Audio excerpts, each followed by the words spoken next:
If you look at total US power generation capability, it's roughly a terawatt. But the average power usage is less than half a terawatt.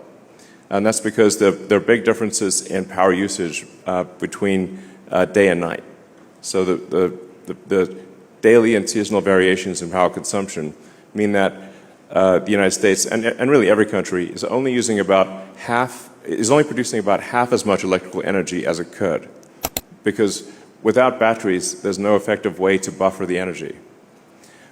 So what batteries actually enable is, even if you don't build any incremental power plants, you could double the energy output of the United States just with batteries. This is a super big deal. And in fact, I think that's really where most of the incremental energy production in the United States is going to come from. It's literally batteries. So a bigger deal than it may seem. And then we keep improving the battery design, so the Mega Block, which makes it really easy to deploy battery, utility scale batteries. So we've just simplified and brought more of the components to be internal to the batteries, so you can just show up and drop off a battery and it works. And then hopefully over time we will actually add more and more of the power electronics so that Megapack will actually be able to output up to 35 kilovolts directly.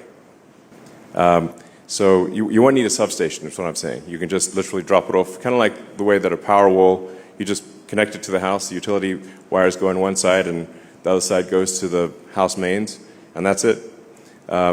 So we want to get Megapack to the point where you just literally take the utility wires and you plug them in and it just works. And then we've also built the world's largest supercharger network. So we do a lot of things here at Tesla. That's the biggest supercharging network in the world by far. And ultimately you'll be able to go anywhere on Earth using a Tesla supercharger. And it's pretty close to anywhere on Earth, but it's it's going to be ultimately just anywhere. It'll just work anywhere. So the supercharger team has done great work expanding that and improving the efficiency of the supercharger network. And in North America, they did such a good job that the other car companies basically said, well, they'll just use the Tesla supercharger network. I'm like, okay, sounds good to us.